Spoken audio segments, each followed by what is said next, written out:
함께 기도하심으로 아침 묵상 시작하겠습니다.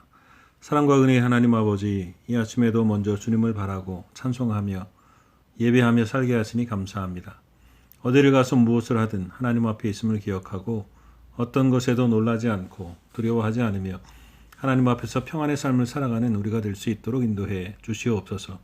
영광 받아 주시기를 원하오며 예수 그리스도의 이름으로 기도하옵나이다. 아멘. 함께 복음성가 아무것도 두려워하지 말라 함께 찬송하겠습니다.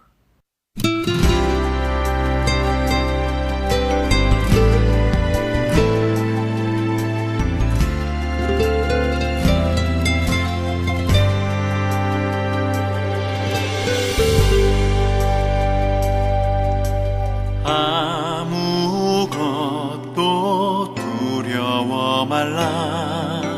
주 나의 하나님이 지켜주시네. 놀라지 마라, 겁내지 마라. 주님 나를 지켜주시네.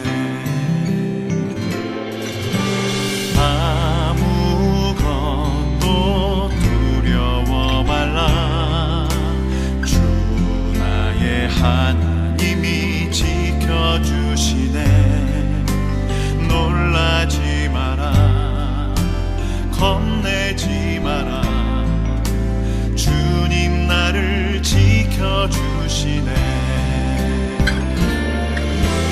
내 맘이 힘에 겨워 지칠지라도 주님 나를 지켜주시네. 세상의 험한 풍파 몰아칠 때도 주님 나를 지켜주시네.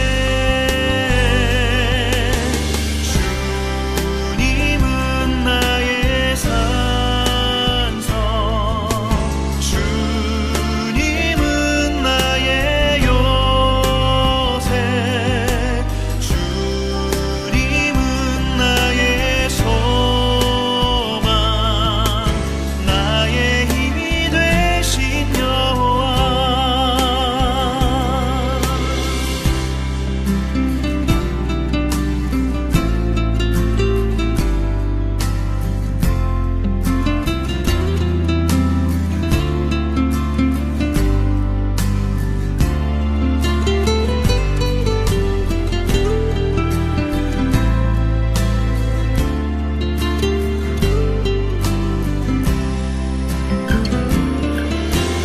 내 맘이 힘에 겨워 지칠지라도 주님 나를 지켜주시네. 세상의 험한 풍파 몰아칠 때도 주님 나를 지켜주시네. 주님은 나의 산성, 주님은 나의 요새, 주님은 나의 소망, 나의 힘이 되신 여호와. 주님은 나의 산성, 주님은 나의 요새, 주님은 나의 소망, 나의 힘이 되신 여호와. 나의 힘이 되신 여호와. 나의 힘이 되신 여호와.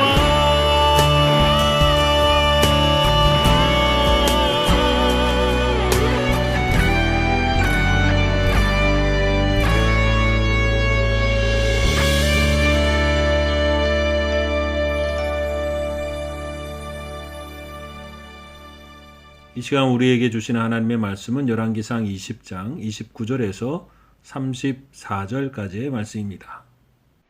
진영이 서로 대치한 지 7일이라 일곱째 날에 접전하여 이스라엘 자손이 하루에 아람 보병 10만 명을 죽이매 그 남은 자는 아벡으로 도망하여 성읍으로 들어갔더니 그 성벽이 그 남은 자 2만 7천 명 위에 무너지고 베나닷은 도망하여 성읍에 이르러 골방으로 들어가니라. 그의 신하들이 그에게 말하되 우리가 들은즉 이스라엘 집의 왕들은 인자한 왕이라 하니 만일 우리가 굵은 배로 허리를 동이고 테두리를 머리에 쓰고 이스라엘의 왕에게로 나아가면 그가 혹시 왕의 생명을 살리리이다 하고 그들이 굵은 배로 허리를 동이고 테두리를 머리에 쓰되 이스라엘의 왕에게 이르러 이르되 왕의 종 베나닷이 청하기를 내 생명을 살려주옵소서 하더이다. 아합이 이르되 그가 아직도 살아있느냐? 그는 내 형제이니라. 그 사람들이 좋은 징조로 여기고 그 말을 얼른 받아 대답하여 이르되 베나닷은 왕의 형제니이다. 왕이 이르되 너희는 가서 그를 인도하여 오라. 베나닷이 이에 왕에게 나오니 왕이 그를 병거에 올린지라. 베나닷이 왕께 아뢰되 내 아버지께서 당신의 아버지에게서 빼앗은 모든 성읍을 내가 돌려보내리이다. 또 내 아버지께서 사마리아에서 만든 것 같이 당신도 다메섹에서 당신을 위하여 거리를 만드소서. 아합이 이르되 내가 이 조약으로 인해 당신을 놓으리라 하고 이에 더불어 조약을 맺고 그를 놓았더라. 아멘. 오늘 말씀에는 전쟁을 한 사람들의 이야기가 나옵니다. 그러나 자세히 보면 누구도 승리한 사람이 없습니다. 그 중에 한 사람은 이긴 줄 알았는데 진 사람입니다. 바로 아람 나라 베나닷입니다. 그는 과거의 실수를 돌아보지 않고 되풀이하는 사람입니다. 사실 아합 왕도 마찬가지죠. 아람은 지난번에 큰 패배가 있었습니다. 물론 고대 근동의 전쟁은 홀리 워라고 해서 국가 간, 부족 간의 전쟁은 신들의 전쟁이라고 생각했습니다. 자신들이 섬기는 신들의 대리전을 치름으로써 모든 전리품은 그 신전에 바쳐지게 되어 있었습니다. 그래서 그 뒤에 나오는 아합이 베나닷을 살려주는 이야기도 그런 맥락에서 이해해보면 아합은 정말로 큰 죄를 지은 것입니다. 그러나 신들의 전쟁이라고 해서 전쟁의 전략이나 전술이 없는 것은 아닙니다. 그런 것이 필요합니다. 그런데 그들이 다시 전쟁을 하면서 생각해낸 것은 우리가 산에서 싸워서 졌다는 것입니다.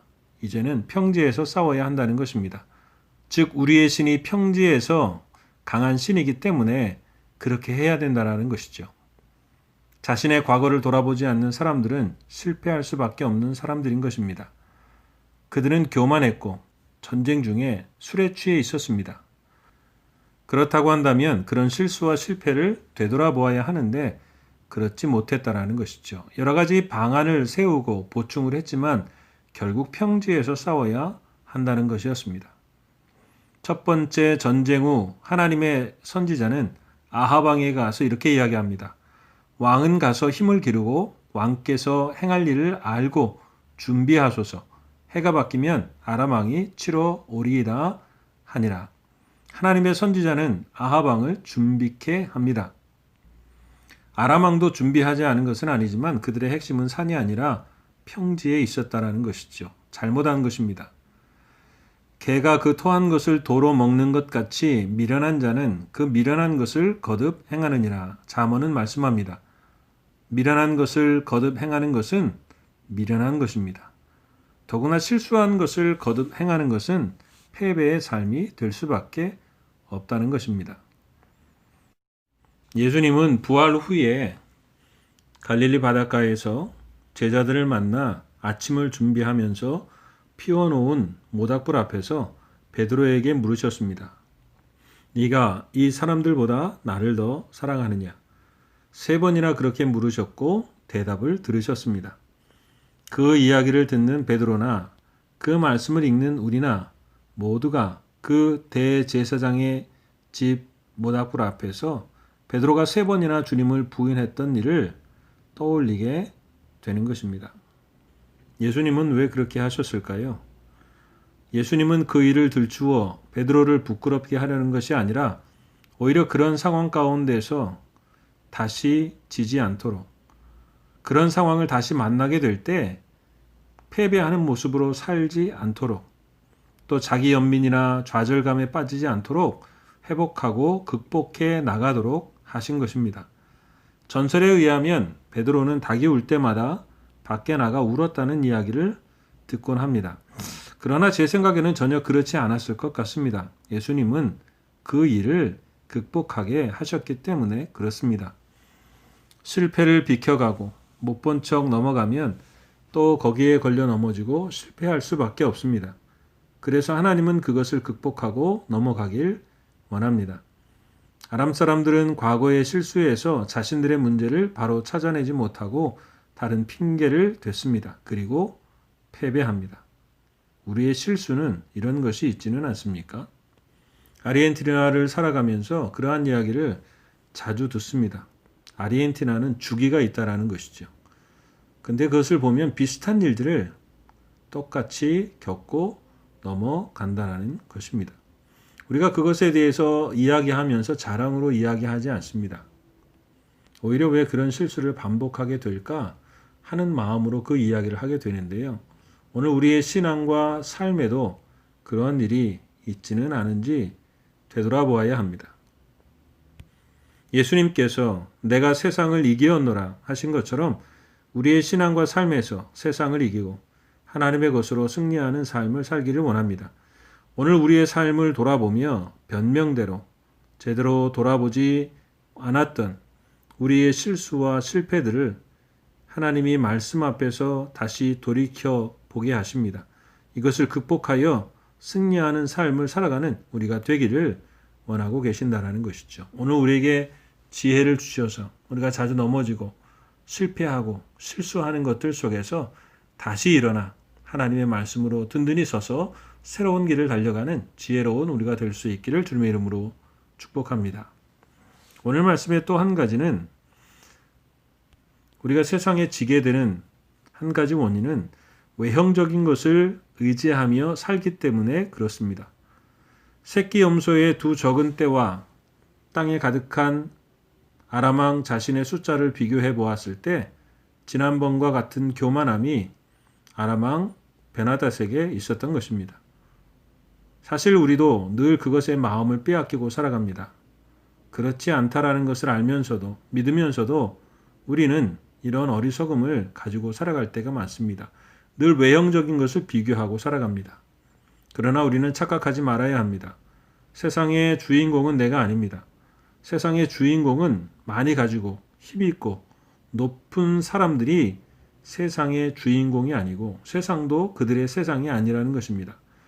만약 우리가 그렇게 생각한다면 우리의 신앙은 어설픈 신앙입니다. 우리는 하나님을 희미하게 알고 있는 것입니다. 그것은 아예 모르는 사람보다 더 위험할 수 있습니다. 이 세상을 주관해 가시는 분은 하나님이십니다. 세상을 이기고 힘센 것이 이기고 돈이 많은 것이 이기는 것이 아닙니다. 하나님의 뜻이 이루어지며 하나님의 말씀이 영원한 것입니다. 하나님의 것이 이기는 것입니다. 아람 군대가 아벡이라는 곳으로 이스라엘의 뒤쪽으로 들어와 산을 피하고 평지에 있다 하여도 아무리 큰 군대이며 이스라엘이 작은 염소떼 같아 보여도 하나님이 손을 들어주시지 않으면 승리할 수 없다는 것입니다.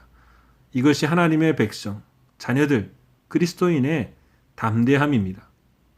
골리앗을 대하던 이스라엘 백성은 골리앗이 입은 갑옷과 투구와 창을 멀리서도 구별할 정도로 함께 하시는 하나님은 보지 못했습니다. 그것이 얼마나 두려웠던지 자세히는 보았지만 그 안에서 그들을 함께 하시고 지키시는 하나님을 보지 못했다라는 것이죠. 그러나 다윗은 그 골리앗보다 만군의 여호와 하나님을 보게 된 것입니다.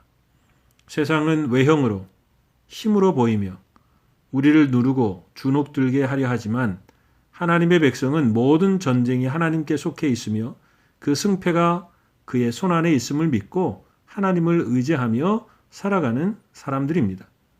며칠 전에도 함께 말씀을 나누었지만 오병이어 물고기 2마리와 떡 5개가 무슨 소용이 있겠습니까? 이것은 우리의 생각입니다. 그러나 주님은 하나님께 감사의 기도를 드리고 나누어 줍니다. 그리고 남았습니다. 세상은 우리의 가진 것만으로 계산하고 평가하지만 세상이 이 세상의 중앙과 기준이 아니라는 것입니다. 하나님이 계십니다. 아람은 그것으로 승리하리라 생각했지만 결국 그들은 패배하고 말았습니다. 하나님을 바로 보지 않으면 산은 되지만 평지는 안 된다고 생각하는 것 같이 어설프게 알면 질 수밖에 없습니다.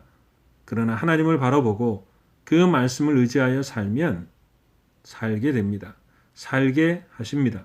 왜냐하면 하나님이 우리 인생과 온 나라와 온 우주의 주인이시기 때문입니다.